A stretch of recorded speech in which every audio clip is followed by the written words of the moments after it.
Okay so hello guys, यहाँलाई फेरि पनि स्वागत छ हाम्रो युट्युब च्यानलमा। र आज पनि म एकदमै राम्रो एउटा अर्निङ वेबसाइट लिएर आइसकेको छु र यो वेबसाइट चाहिँ तपाईँले लङ टर्मसम्म अर्निङ गर्न सक्नुहुन्छ। एकदमै राम्रो अर्निङ वेबसाइट रहेको छ र यसबाट चाहिँ तपाईँले सजिलैसँग नेपालमै बसेर अर्निङ गर्न सक्नुहुन्छ। र यो नेपालकै वेबसाइट रहेको छ। यसले एसियामा मात्र होइन, तपाईँलाई अरू विभिन्न प्लेटफर्महरूमा पनि, अरू विभिन्न वालेटहरूमा पनि यसले विड्रो दिने गर्दछ र यसबाट एकदम राम्रो अर्निङ गर्न सक्नुहुन्छ। मैले थम्बनेलमा चाहिँ तपाईँले एसियामा मात्र विड्रो दिन्छ भनेर तपाईँलाई लेखेको थिएँ, तर यसले दिन चाहिँ तपाईँहरूलाई अरू पनि जस्तै पेपालहरू रहेको छ र बिटकोइनहरू, अनि त्यसपछि तपाईँले सिधै ब्याङ्कमा लिन चाहनुहुन्छ भनेदेखि ब्याङ्कमा पनि विड्रो लिन सक्नुहुन्छ। र त्यसपछि तपाईँले जस्तै यो युट्युबहरू जस्तो रहेको छ त्यस्तै एउटा प्लेटफर्म हो, एउटा अर्निङ गर्ने प्लेटफर्म हो जसमा चाहिँ तपाईँले एकदम राम्रोसँग अर्निङ गर्न सक्नुहुन्छ र सजिलोसँग तपाईँले सजिलो काम गरेर अर्निङ गर्न सक्नुहुन्छ। र यसका लागि चाहिँ तपाईँले, मैले भिडियोको लिङ्कमा एउटा डिस्क्रिप्सन दिएको छु, तपाईँले त्यो लिङ्कमा क्लिक गर्नुपर्ने हुन्छ र त्यो लिङ्कमा क्लिक गरेर तपाईँले एउटा वेबसाइटमा पुग्न सक्नुहुन्छ र तपाईँको वेबसाइटको इन्टरफेस कस्तो खुल्छ भनेर पनि म तपाईँलाई देखाउने छु। तपाईँले एकैछिन वेट गर्नुभयो भनेदेखि चाहिँ तपाईँले यहाँ देख्न सक्नुहुन्छ यस्तो इन्टरफेस खुल्नेछ। यहाँ हाम्रो राइटर भन्ने जुन वेबसाइट रहेको छ, तपाईँले यो वेबसाइटमा चाहिँ एकाउन्ट क्रिएट गर्नुपर्ने हुन्छ र यसबाट अर्निङ स्टार्ट गर्नुपर्ने हुन्छ। र तपाईँले पनि यहाँ यस्तै यहाँ आर्टिकलहरू लेख्नुपर्ने हुन्छ र आर्टिकल लेख्ने ट्रिक पनि म तपाईँलाई बताउँछु। तपाईँले कुनै पनि मेहनत नगरिकन एकदम सजिलोसँग तपाईँले आर्टिकल लेख्न सक्नुहुन्छ र यसबाट तपाईँले लङ टर्मसँग पनि अर्निङ गर्न सक्नुहुन्छ। र यहाँनिर तपाईँ अरू आर्टिकलहरू पनि पढ्न सक्नुहुन्छ यदि चाहनुहुन्छ भनेदेखि चाहिँ। यहाँ अरू कुरा पनि यसको बारेमा थाहा पाउन सक्नुहुन्छ। र यसमा चाहिँ तपाईँले सुरुमा एकाउन्ट क्रिएट गर्नको लागि यहाँनिर माथिपट्टि यहाँ दुईवटा अप्सनहरू दिइरहेको छ। तपाईँ यहाँ माथिपट्टि हेर्नुभयो भने म तपाईँलाई जुम गरेर देखाइरहेको छु। यहाँनिर लगइन र यहाँनिर रजिस्टर भन्ने दुईवटा अप्सनहरू देखाइरहेका छन्। र तपाईँले चाहिँ सुरुमा एकाउन्ट क्रिएट गर्दै हुनुहुन्छ भने तपाईँले रजिस्टर भन्ने ठाउँमा क्लिक गर्नुपर्ने हुन्छ। र यदि तपाईँसँग अलरेडी एकाउन्ट छ, पहिले एउटा एकाउन्ट छ भनेदेखि तपाईँले यहाँनिर लगइन भन्ने ठाउँमा क्लिक गर्नुपर्ने हुन्छ। र म चाहिँ सुरुमा रजिस्टर भन्ने ठाउँमा क्लिक गर्छु र रजिस्टर भन्ने ठाउँमा क्लिक गरिसकेपछि तपाईँहरूको यहाँ अगाडि यहाँनिर यस्तो इन्टरफेस खुल्नेछ र तपाईँले यसमा चाहिँ तपाईँले आफ्नो इन्फर्मेसनहरू भर्नुपर्ने हुन्छ। र यहाँनिर देख्न सक्नुहुन्छ हाम्रो राइटर क्रिएटर इज किङ भनेर यहाँ माथिपट्टि आइरहेको छ। र यहाँ तलपट्टि चाहिँ तपाईँले आफ्नो नाम हालिदिनु पर्ने हुन्छ र त्यसपछि यहाँनिर युजर नेम हालिदिनु होला। र यहाँ त्यसपछि तलपट्टि यहाँनिर इमेल एड्रेस हालिदिनु होला। त्यसपछि यहाँ पासवर्ड भन्ने हालिदिनु होला। र त्यसपछि त्यही तलपट्टि कन्फर्म पासवर्ड भनेको ठाउँमा त्यही माथिपट्टिको जुन पासवर्ड रहेको छ त्यही पासवर्डलाई तलपट्टि लेखिदिनु होला। र यो पासवर्ड लेख्दाखेरि तपाईँले एकदम स्ट्रङ खालको पासवर्ड लेख्नुपर्ने हुन्छ, तपाईँले नबिर्सिने खालको पासवर्ड लेख्नु होला। र त्यसपछि चाहिँ यहाँ रजिस्टर भन्ने ठाउँमा क्लिक गर्नुभएपछि तपाईँको एकाउन्ट सजिलैसँग क्रिएट हुनेछ र यसबाट तपाईँले यहाँबाट लगइन गरेर जानुपर्ने हुन्छ। तपाईँले यसबाट सजिलैसँग अर्निङ स्टार्ट गर्न सक्नुहुन्छ। र यसरी चाहिँ तपाईँले सबै कुरा यहाँ भरिदिनु होला, आफ्नो नामहरू, युजर नेम, पासवर्ड सबै कुरा यहाँ भरिसकेपछि तपाईँले यहाँ तलपट्टि यहाँनिर रजिस्टर भन्ने ठाउँमा क्लिक गर्नु होला। र यसमा क्लिक गरिसकेपछि तपाईँले एकैछिन फेरि लोडिङ लिनेछ। त्यसपछि तपाईँले यहाँनिर देख्न सक्नुहुन्छ यहाँनिर एकैछिन तपाईँलाई वेट गर्नुपर्ने हुन्छ। र यहाँनिर चाहिँ हाम्रो एकाउन्ट चाहिँ क्रिएट भइसकेको छ। तपाईँलाई बेला बेलामा चाहिँ त्यो सर्भर इरर हुने प्रब्लमहरू आउन सक्छ। त्यसको लागि चाहिँ म तपाईँलाई एउटा छुट्टै एउटा सानो भिडियो बनाएर बताउने छु। र यदि तपाईँलाई पनि त्यही प्रब्लम छ भने तपाईँले तल कमेन्ट मार्फत बताउनु होला। यदि तपाईँलाई त्यो सर्भर इररवाला प्रब्लम आयो भनेदेखि म तपाईँलाई त्यसको सोल्युसन बताइदिनेछु। र त्यसपछि तपाईँले यहाँनिर आफ्नो इमेल र त्यही पासवर्ड हालेर लगइन गर्नुपर्ने हुन्छ। त्यसका लागि तपाईँले यहाँनिर माथिपट्टि इमेल हालिदिनु होला र त्यसपछि यहाँ तलपट्टि पासवर्ड हालिदिनु होला यो लगइन पेजमा आएर चाहिँ। र त्यसपछि यहाँ रिमेम्बर मी भनेको ठाउँमा क्लिक गर्नुभयो भने तपाईँले यहाँ पछि पनि आउँदाखेरि तपाईँले लगइन गरेर बस्नु पर्दैन, तपाईँको सजिलैसँग यो एकाउन्ट आफै खुल्नेछ। र त्यसपछि यहाँनिर लगइन भनेको ठाउँमा तपाईँले क्लिक गर्नु होला। यसमा क्लिक गरिसकेपछि तपाईँले एकैछिन वेट गर्नेछ। र त्यसपछि तपाईँले यहाँनिरबाट यो एकाउन्ट क्रिएट भइसकेको छ। र यहाँनिर देख्न सक्नुहुन्छ यहाँनिर हाम्रो मेन ब्यालेन्स देखाउनेछ र यदि तपाईँलाई अरू सेटिङहरू अथवा अरू कुराहरू तपाईँलाई यहाँनिर माथिपट्टि देखाउनेछ। र त्यसपछि तपाईँले यहाँ तलबाट देखाउनु भयो भने तपाईँले यहाँ कति अर्निङ गर्नुभयो त्यो तपाईँको अर्निङको बारेमा चाहिँ तपाईँलाई इन्टरफेसहरू देखाउनेछ। यहाँ कति कहाँबाट अर्निङ गर्नुभयो, कुन समयमा, सबै कुराहरू यहाँनिर देखाउनेछ, स्ट्याटिक्सहरू। र त्यसपछि चाहिँ तपाईँले यसबाट अर्निङ गर्नको लागि चाहिँ तपाईँले यहाँनिरबाट रिफरलबाट पनि अर्निङ गर्न सक्नुहुन्छ। तपाईँले आर्टिकलहरू लेखेर पनि अर्निङ गर्न सक्नुहुन्छ। र तपाईँले यसबाट चाहिँ एकदम लाइफ टाइमसम्म पनि अर्निङ गर्न सक्नुहुन्छ। एकदम राम्रो वेबसाइट रहेको छ यो चाहिँ। र त्यसपछि चाहिँ तपाईँले यहाँनिर अरूलाई रिफर गर्नको लागि तपाईँले यहाँ रिफरल्स भनेको ठाउँमा तपाईँले यहाँ क्लिक गर्नु होला। र यसमा क्लिक गरिसकेपछि तपाईँले यहाँ अलिकति तल जानुभयो भने तपाईँले यहाँनिर चाहिँ सजिलैसँग यो रिफरल लिङ्क चाहिँ तपाईँले यहाँ सजिलैसँग पाउन सक्नुहुन्छ। र त्यसपछि यो रिफरल प्रोग्रामको सिस्टम चाहिँ के रहेको छ, यसबाट तपाईँलाई कसरी इन्कम हुन्छ रिफरलबाट अथवा कति इन्कम हुन्छ त्यो तपाईँले थाहा पाउनको लागि चाहिँ तपाईँले यहाँनिर हेर्नुपर्ने हुन्छ। यहाँनिर देख्न सक्नुहुन्छ माथिपट्टि सबै कुराहरू लेखेको छ, तपाईँले यी कुराहरूलाई पढ्नु होला। तपाईँले चाहिँ जसलाई रिफर गर्नुहुन्छ यदि त्यो रिफर गरेको मान्छेले चाहिँ अर्निङ गर्छ भने उसले अर्निङ गरेको चाहिँ तपाईँलाई 20% कमिसन पाउनुहुन्छ, त्यो पनि लाइफ टाइम पाउन सक्नुहुन्छ भनेर भनेको छ। र यो रिफरल प्रोग्राम पनि एकदम राम्रो रहेको छ। तपाईँले अरूलाई रिफर गरेर पनि अर्निङ गर्न सक्नुहुन्छ यदि चाहनुहुन्छ भनेदेखि चाहिँ। र तपाईँले यसबाट चाहिँ आर्टिकल लेखेर पनि अर्निङ गर्न सक्नुहुन्छ। तपाईँले यहाँनिर आर्टिकल लेख्नको लागि यहाँ एड आर्टिकल भन्ने ठाउँमा जानुपर्ने हुन्छ। र यदि तपाईँले चाहिँ आर्टिकल लेख्नु सक्नुभएको छ तपाईँले त्यो आर्टिकलको पर्फर्मेन्स हेर्न अथवा तपाईँ त्यो आर्टिकलमा कति भ्यू आयो अथवा तपाईँले आफैले आर्टिकल हेर्न चाहनुहुन्छ कस्तो भयो भनेर त्यसको इन्टरफेस हेर्न चाहनुहुन्छ भने यहाँ माई आर्टिकल भनेको ठाउँमा गएर हेर्न सक्नुहुन्छ तपाईँले आर्टिकल लेखिसकेपछि। र सुरुमा आर्टिकल लेख्नको लागि तपाईँले यहाँनिर माई आर्टिकल भनेको ठाउँमा तपाईँले यहाँ क्लिक गर्नु होला। र यसमा क्लिक गरिसकेपछि तपाईँको अगाडि यहाँनिर देख्न सक्नुहुन्छ यहाँ टाइटल आउनेछ। तपाईँले जुन आर्टिकल लेखिरहनु भएको छ त्यसको बारेमा चाहिँ यहाँनिर एउटा टाइटल लेखिदिनु होला। जस्तै मैले एउटा टाइटल दिएको छु। र त्यसपछि तपाईँको यो क्याटेगोरी भनेर भनेको छ तपाईँको यो क्याटेगोरीहरूमध्ये चाहिँ कुन क्याटेगोरीमा पर्छ त्यो तपाईँले यहाँनिर बताउनु पर्ने हुन्छ। यहाँनिर देख्न सक्नुहुन्छ तपाईँको टेकमा पर्छ कि साइन्समा पर्छ कि स्पोर्ट्समा केमा पर्छ तपाईँले के को बारेमा लेखिरहनु भएको छ त्यो तपाईँले यहाँनिर बताउनु पर्ने हुन्छ।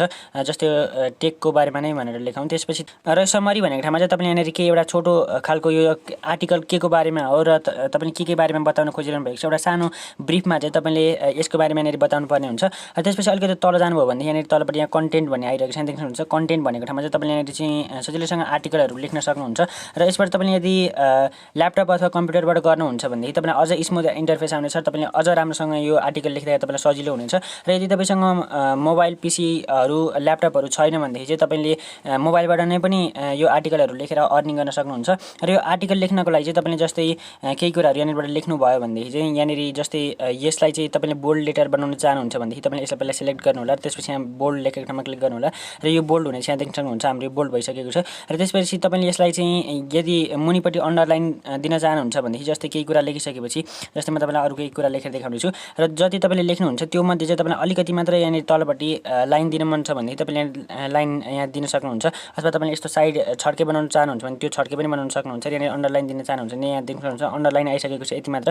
तपाईँले जति सिलेक्ट गर्नुभयो त्यति मात्र अन्डरलाइन हुनेछ। जस्तै यहाँनिर पुरै अन्डरलाइन गर्न चाहनुहुन्छ भने पुरै पनि गर्न सक्नुहुन्छ। र त्यसपछि तपाईँले यदि केही कुराहरू लेखेको बिचमा काट्न चाहनुहुन्छ जस्तै कुनै कुराहरू तपाईँले सम्झाउँदाखेरि चाहिँ केही कुराहरू जस्तै तपाईँले बिचमा काट्नु पर्यो भनेदेखि तपाईँले जस्तै जति तपाईँले चाहनुहुन्छ त्यो तपाईँले यहाँ सिलेक्ट गर्नुपर्ने हुन्छ। र त्यसपछि तपाईँले यहाँनिर बिचमा काट्नको लागि यहाँनिर तपाईँले क्लिक गर्नुपर्ने हुन्छ। र यहाँ बिचमा काटेर आइसकेको छ। र त्यसपछि तपाईँले योलाई हटाइदिनु भयो भने यहाँ देख्नुहुन्छ यहाँ बिचमा काटेर आइसकेको छ यो चाहिँ। र यसरी तपाईँले यहाँ लेख्न सक्नुहुन्छ। र त्यसपछि तपाईँले यहाँनिर जस्तै माथिपट्टि तपाईँले स्क्वायरहरू राख्न चाहनुहुन्छ जस्तै म्याथको कुनै कुराहरू लेख्दै हुनुहुन्छ भनेदेखि तपाईँले माथिपट्टि तलपट्टि केही कुराहरू लेख्न चाहनुहुन्छ भने त्यो पनि यहाँनिर माथिपट्टि यहाँ तलपट्टि गर्न सक्नुहुन्छ। यदि तपाईँले आफ्नो फन्टहरूलाई मिलाउन चाहनुहुन्छ भने तपाईँले यहाँनिरबाट पनि गर्न सक्नुहुन्छ। यहाँ देख्नुहुन्छ यहाँ बिचमा राख्ने अथवा तपाईँले यतापट्टि पछाडिपट्टि राख्ने साइडमा राख्ने अथवा बिचमा मिलाएर राख्ने त्यो पनि गर्न सक्नुहुन्छ। र त्यसपछि तपाईँले केही पोइन्टहरू लेख्दै हुनुहुन्छ बुँदाहरू लेख्दै हुनुहुन्छ भनेदेखि त्यो बुँदाहरू लेख्नको लागि जस्तै तपाईँले यहाँनिर डट पनि पाउन सक्नुहुन्छ। यहाँ देख्न सक्नुहुन्छ तपाईँले डटहरूमा पनि त्यो लेख्न सक्नुहुन्छ। त्यसरी तपाईँले 1 2 3 मा पनि यसरी लेख्न सक्नुहुन्छ। यसरी तपाईँले यहाँबाट सजिलोसँग लेख्न सक्नुहुन्छ। यहाँ देख्न सक्नुहुन्छ। र त्यसपछि तपाईँले यदि केही कुराहरू कट गर्न चाहनुहुन्छ पेस्ट गर्न चाहनुहुन्छ त्यो पनि सबै कुराहरू तपाईँले यहाँ पाउन सक्नुहुन्छ। एकदम सजिलो रहेको छ। त्यसपछि तपाईँले यहाँनिर केही कुराहरूको लिङ्क पेस्ट गर्न चाहनुहुन्छ भने यहाँनिरबाट यो लिङ्कमा आएर तपाईँले यहाँ पेस्ट पनि गर्न सक्नुहुन्छ। यहाँबाट तपाईँले चाहिँ फोटोहरू चुज गर्नको लागि तपाईँले जस्तै फोटोहरू अपलोड गर्न चाहनुहुन्छ यो आर्टिकलको बिचमा भनेदेखि तपाईँले यहाँनिर यो फोटोमा तपाईँले जानुपर्ने हुन्छ। यहाँ देख्न सक्नुहुन्छ यो ग्यालेरी जस्तो आइकनमा तपाईँले जानुपर्ने हुन्छ एकचोटि। र यहाँनिर एकचोटि क्लिक गरिदिनु होला। यसमा क्लिक गरिसकेपछि तपाईँले यहाँनिर विभिन्न अप्सनहरू आउनेछ। यहाँ देख्न सक्नुहुन्छ जस्तै यहाँ यी विभिन्न अप्सनहरू आउनेछ। तपाईँले यसलाई चाहिँ माथिपट्टि टच गरेर यसबाट सार्न पनि सक्नुहुन्छ। जस्तै यहाँनिर माथिबाट टच गर्नु होला। त्यसपछि यसलाई यताउता अम्रो सार्नुभयो भने यो जस्तै कम्प्युटरमा जस्तै सर्नेछ। र त्यसपछि यसलाई सार्न पनि सक्नुहुन्छ। र यहाँ जस्तै म तपाईँलाई देखाउने छु यहाँनिर चाहिँ अलिक जेनरलमा छ। जस्तै तपाईँले चाहिँ यो फोटोको सोर्स के हो यसको डिस्क्रिप्सन लेख्न चाहनुहुन्छ त्यो लेख्न सक्नुहुन्छ। इमेजको जस्तै फोटोको टाइटल लेख्न चाहनुहुन्छ त्यो लेख्न सक्नुहुन्छ। जस्तै यसमा चाहिँ एसइओमा पनि हेल्प हुनेछ। जस्तै तपाईँको कसैले जस्तै यो तपाईँको आर्टिकल सर्च गर्छ अथवा तपाईँको आर्टिकल रिकमेन्डेसनमा जान्छ भनेदेखि तपाईँको इमेजको यो एसइओ गर्दाखेरि पनि तपाईँले एकदम फाइदा हुनेछ। यदि तपाईँ गर्न चाहनुहुन्छ भने गर्न पनि सक्नुहुन्छ। र त्यसपछि तपाईँको यो फोटो चाहिँ जुन आर्टिकलको बिचमा रहेको फोटो छ त्यो चाहिँ तपाईँले कत्रो साइजको बनाउन चाहनुहुन्छ कति ठुलो सानो बनाउन चाहनुहुन्छ त्यो तपाईँले यहाँनिर रेसियो लेख्न सक्नुहुन्छ। त्यसपछि यहाँ क्याप्सनहरू लेख्न सक्नुहुन्छ। र त्यसपछि तपाईँले यहाँ फोटो अपलोड गर्नको लागि चाहिँ तपाईँले यहाँनिर ओके भन्ने ठाउँमा एकचोटि क्लिक गर्नु होला। र त्यसपछि यहाँ ओके भन्ने ठाउँमा क्लिक गरिसकेपछि यहाँ देख्नुहुन्छ तलपट्टि यहाँनिर देख्न सक्नुहुन्छ यहाँनिर चुज अ फाइल भन्ने जुन अप्सन आइरहेको छ तपाईँले एकचोटि यसमा क्लिक गर्नु होला। र यसमा क्लिक गरिसकेपछि चाहिँ तपाईँले यहाँनिर विभिन्न फोटोहरू आउनेछ तपाईँको ग्यालेरीमा भएको। जस्तै म तपाईँलाई अनलाइन अर्निङको बारेमा बताएको छु जसले गर्दाखेरि यहाँ अनलाइन अर्निङको एउटा यो फोटो म चुज गर्नेछु। यो मैले यो फोटो चुज गरेँ। त्यसपछि यहाँ माथिपट्टि यहाँ डन भनेको ठाउँमा क्लिक गर्छु। र यसमा क्लिक गर्ने बित्तिकै मेरो अगाडि चाहिँ यहाँनिर एउटा फोटो आइसकेको छ। मैले यो फोटोलाई चाहिँ यहाँनिर केही तपाईँले लेख्न चाहनुहुन्छ त्यो पनि लेख्न सक्नुहुन्छ। त्यसपछि यहाँनिर सबमिट भनेको ठाउँमा तपाईँले क्लिक गर्नुपर्ने हुन्छ। र यो फोटोहरू चुज गरिसकेपछि तपाईँले यहाँनिर जस्तै माथिपट्टि जस्तै टाइटलहरू सबै कुराहरू दिनु होला। त्यसपछि यहाँनिर सम्मरीहरू दिनु होला। सम्मरीहरू सबै कुराहरू लेख्नु होला। त्यसपछि यहाँनिर तपाईँले आफ्नो यहाँनिर आर्टिकल लेख्नु होला। तपाईँले यी विभिन्न आफ्नो आर्टिकललाई चाहिँ एकदम आकर्षित बनाउनको लागि चाहिँ तपाईँले एट्र्याक्टिभ बनाउनको लागि चाहिँ तपाईँले यी विभिन्न यी फङ्सनहरूको युज गर्न सक्नुहुन्छ र यी फङ्सनहरूको तपाईँले युज गर्नको लागि एउटा छुट्टै तपाईँले भिडियो चाहियो भने म त्यो पनि बताउने छु। तपाईँले दिएको कमेन्टमा चाहिँ तपाईँहरूले यसको लागि तपाईँले भन्नुभयो भनेदेखि म यसको बारेमा पनि तपाईँले आर्टिकलहरू एकदम कसरी एट्र्याक्टिभ खालको आर्टिकलहरू लेख्न सक्नुहुन्छ र एकदम कम इफोर्टमा तपाईँले लेख्न सक्नुहुन्छ त्यसको बारेमा म तपाईँलाई बताउने छु। र त्यसपछि तपाईँले यहाँनिर फोटोहरू चुज गरिसकेपछि तपाईँले आर्टिकलहरू लेखिसकेपछि तपाईँले एकचोटिमा एउटा मात्र तपाईँले फोटो चुज गर्न सक्नुहुन्छ। जस्तै तपाईँले कसैले तपाईँको आर्टिकल देख्दाखेरि चाहिँ तपाईँको अगाडि त्यो फोटो आउनेछ र त्यसपछि तपाईँले यहाँनिर मेसेज टु रिभ्युअर भनेर भनेको छ। तपाईँले यहाँनिर आफ्नो यो रिभ्युअरलाई चाहिँ केही मेसेजहरू लेख्न चाहनुहुन्छ, केही कुरा भन्न चाहनुहुन्छ भने तपाईँले यहाँनिर बताउन पनि सक्नुहुन्छ। र त्यसपछि यो चाहिँ तपाईँको यो मेसेज टु रिभ्युअर भन्ने जुन छ यो चाहिँ तपाईँको आर्टिकलमा पब्लिस हुने छैन, यो चाहिँ रिभ्युअरलाई मात्र गएको मेसेज मानिनेछ। र त्यसपछि तपाईँले यहाँनिर आर्टिकलहरू लेखिसकेपछि यहाँ सबमिट भन्ने ठाउँमा क्लिक गर्नु होला। यहाँनिर सबमिट भनेको ठाउँमा क्लिक गरिसकेपछि तपाईँले जस्तै मेरो आर्टिकल लेखेको भएको छैन भनेर भनेको छ, यो तपाईँले सबमिट भनेको ठाउँमा क्लिक गरिसक्नु भएपछि चाहिँ तपाईँलाई यहाँनिर तपाईँको यो आर्टिकल रिभ्यूमा जानेछ र मान्छेले म्यानुअल्ली रिभ्यू गरिसकेपछि तपाईँको यो आर्टिकल पब्लिस गर्नको लागि लायक छ कि छैन त्यो रिभ्यू हुनेछ र त्यसपछि तपाईँको आर्टिकल पब्लिस हुनेछ। यसको लागि चाहिँ अलिकति टाइम पनि लाग्न सक्छ किनकि मान्छे आफै नै बसेर तपाईँले लेख्नुभएको आर्टिकल ठिक छ छैन अथवा तपाईँले केही गल्ती गर्नुभएको छैन कि अथवा तपाईँले ठगी गर्न मात्र खोजिरहनु भएको छैन त्यो बारेमा तपाईँको यो आर्टिकल एकदम राम्रोसँग रिभ्यू हुनेछ। त्यसपछि मात्र यसको लागि पब्लिसको लागि रेडी हुनेछ। र त्यसपछि तपाईँले आर्टिकल चाहिँ यहाँनिर माई आर्टिकल्स भनेको ठाउँमा गएर हेर्न पनि सक्नुहुन्छ यदि आफ्नो आर्टिकल हेर्न चाहनुहुन्छ भनेदेखि। र त्यसपछि तपाईँले आफ्नो यो जुन देख्न सक्नुहुन्छ यो मेरो आर्टिकल रहेको छ, यो आर्टिकल चाहिँ अहिले यहाँनिर रिभ्यूमा गइरहेको छ। र त्यसपछि तपाईँले यहाँनिरबाट यसलाई चाहिँ यहाँबाट एडिट पनि गर्न सक्नुहुन्छ, यहाँ पेन्सिल जस्तो आइकनमा गएर अथवा तपाईँले यहाँ डिलिट गर्न सक्नुहुन्छ। र अरूले हेर्दाखेरि चाहिँ यो आर्टिकल चाहिँ कस्तो देखिनेछ अरू मान्छेहरूलाई त्यो तपाईँले यहाँनिर यहाँ आँखा जस्तो आइकनमा गएर यहाँ हेर्न सक्नुहुन्छ। जस्तै यसमा क्लिक गर्नुभयो भनेदेखि चाहिँ हाम्रो आर्टिकल कस्तो देखिनेछ त्यो तपाईँलाई यहाँनिर बताउनेछ। र यसरी तपाईँले यसबाट अर्निङ गर्न सक्नुहुन्छ।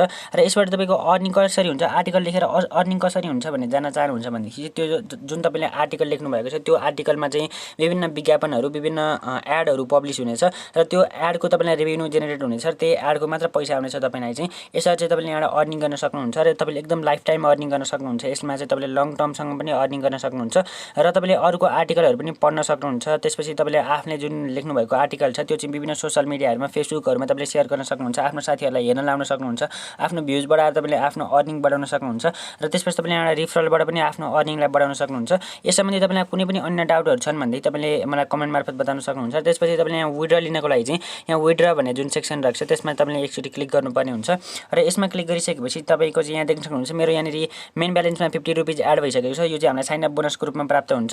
तपाईँले चाहिँ यदि तलको लिङ्कबाट एकाउन्ट क्रिएट गर्नुहुन्छ भनेदेखि तपाईँलाई यहाँनिर साइन अप बोनसको रूपमा चाहिँ 50 रुपिज तपाईँलाई बोनसमै क्लेम गर्न सक्नुहुन्छ, तपाईँले बोनसकै रूपमा पाउन सक्नुहुन्छ। र यसको मिनिमम विड्र चाहिँ जम्मा 100 रुपिज मात्र रहेको छ। तपाईँले अर्को एक्स्ट्रा 50 रुपिज यहाँ कलेक्ट गर्नुभयो अथवा तपाईँले अर्निङ गर्नुभयो भनेदेखि तपाईँले सजिलैसँग यसबाट विड्र लिन सक्नुहुन्छ। र त्यसपछि यहाँनिर विड्र भन्ने सेक्सनमा क्लिक गर्नु होला र विड्र भन्ने सेक्सनमा क्लिक गरिसकेपछि चाहिँ तपाईँले यहाँनिर अलिकति टाइम लिनेछ। त्यसपछि त्यो विड्र गर्दाखेरि चाहिँ हाम्रो यो प्रोफाइलमा हामीले भरेका छैनौँ भनेर भनेको छ। तपाईँले विड्र लिँदाखेरि सुरुमा आफ्नो सेटिङहरू मिलाउनु पर्ने हुन्छ, त्यो चाहिँ एकदम तपाईँले ध्यान दिनु होला। त्यसका लागि तपाईँले यहाँनिर सेटिङ भनेर भनेको ठाउँमा तपाईँले एकचोटि क्लिक गर्नुपर्ने हुन्छ। र यसमा क्लिक गरिसकेपछि यहाँ तपाईँको यहाँनिर नामहरू आउँछ, अरू कुराहरू तपाईँको बायोग्राफीहरू आउँछ, त्यो तपाईँले यहाँनिर यहाँ चेन्ज गर्न चाहनुहुन्छ अथवा तपाईँले यहाँनिर फिलअप गर्न चाहनुहुन्छ त्यो गर्न सक्नुहुन्छ। त्यसपछि यहाँ प्रोफाइल पिक्चर यहाँनिर सेलेक्ट गर्न सक्नुहुन्छ। त्यसपछि तपाईँको सोसल नेटवर्कहरूको यहाँ लिङ्कहरू राखिदिन सक्नुहुन्छ, जस्तै फेसबुकहरूको ट्विटरहरू तपाईँसँग के छ त्यसको तपाईँले यहाँ लिङ्क ल्याएर राखिदिन सक्नुहुन्छ। र त्यसपछि यहाँनिर विड्र मेथड भन्ने जुन अप्सन आएको छ तपाईँले यसमा चाहिँ यहाँनिर देख्न सक्नुहुन्छ के मेथड रहेको छ तपाईँले यहाँ देख्न सक्नुहुन्छ।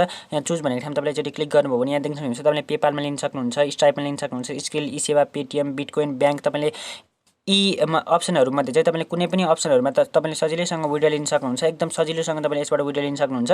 र हामीलाई चाहिँ सबभन्दा सजिलो भनेको चाहिँ यहाँनिर इसेवा अथवा ब्याङ्क हुन जान्छ। यदि तपाईँसँग ब्याङ्क छैन भनेदेखि पनि तपाईँले यहाँ इसेवाबाट सजिलैसँग विड्र लिन सक्नुहुन्छ। तपाईँले इसेवा भन्ने सेलेक्ट गर्नु होला। त्यसपछि यहाँनिर वालेट एकाउन्ट भनेको ठाउँमा चाहिँ तपाईँले आफ्नो इसेवाको मोबाइल नम्बर हालिदिनु होला। र त्यसपछि यहाँनिर तलपट्टि सबमिट भनेको ठाउँमा क्लिक गरिदिनु होला। जस्तै म यो भर्नेछु। र त्यसपछि तपाईँले यहाँ आफ्नो यदि इमेलहरू यदि पासवर्डहरू चेन्ज गर्न चाहनुहुन्छ भने त्यो पनि गर्न सक्नुहुन्छ। म यहाँनिर आफ्नो यो विड्रको लागि चाहिँ यहाँनिर आफ्नो एकाउन्ट हालिदिनेछु। र यहाँबाट आफ्नो वालेट एड्रेस हालिसकेपछि चाहिँ तपाईँले यहाँनिर तलपट्टि सबमिट भन्ने जुन अप्सन रहेको छ यसमा तपाईँले क्लिक गरिदिनु होला। र यसपछि तपाईँ यहाँ देख्न सक्नुहुन्छ सजिलैसँग तपाईँको यो सेटिङ अपडेट भइसकेको छ भनेको छ। र त्यसपछि तपाईँले यहाँनिर फेरि यो विड्र गर्ने सेक्सनमा जानुपर्ने हुन्छ। यहाँनिर तपाईँले मेम्बर ड्यासबोर्ड भनेको ठाउँमा फेरि जानु होला। र त्यसपछि तपाईँले यहाँ विड्र भन्ने सेक्सनमा जानु होला। यहाँनिर विड्र भन्ने सेक्सन जुन रहेको छ तपाईँले यसमा क्लिक गर्नुपर्ने हुन्छ। त्यसपछि तपाईँले यहाँ फेरि विड्र भन्ने सेक्सनमा जानुभयो भने चाहिँ तपाईँले यहाँ सजिलैसँग विड्र लिन सक्नुहुन्छ।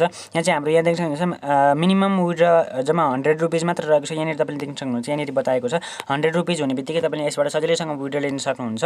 एकदमै राम्रो अर्निङ वेबसाइट रहेको छ। तपाईँले यसबाट लङ टर्ममा अर्निङ गर्न सक्नुहुन्छ। र यस सम्बन्धी तपाईँलाई कुनै पनि डाउटहरू भए अथवा तपाईँले केही कुराहरू अरू पनि तपाईँलाई आवश्यकता भए यो वेबसाइटको बारेमा तपाईँलाई म अर्को पनि भिडियो बनाइदिनेछु। त्यसको लागि तपाईँले यहाँनिर कमेन्ट मार्फत आफ्नो प्रब्लमहरू बताउनु पर्ने हुन्छ अथवा तपाईँलाई यो वेबसाइट कस्तो लाग्यो त्यसको बारेमा तपाईँले यहाँ प्रतिक्रियाहरू सल्लाह सुझाव जिज्ञासा के छ तपाईँले कमेन्ट मार्फत बताउन सक्नुहुन्छ। र त्यसपछि तपाईँले यदि अनलाइन अर्निङमा इन्ट्रेस्ट राख्नुहुन्छ भने यी भिडियोलाई पनि हेर्न सक्नुहुन्छ र हाम्रो च्यानललाई सब्सक्राइब र हाम्रो भिडियोलाई अवश्य रूपमा लाइक गर्नुहोला। धन्यवाद।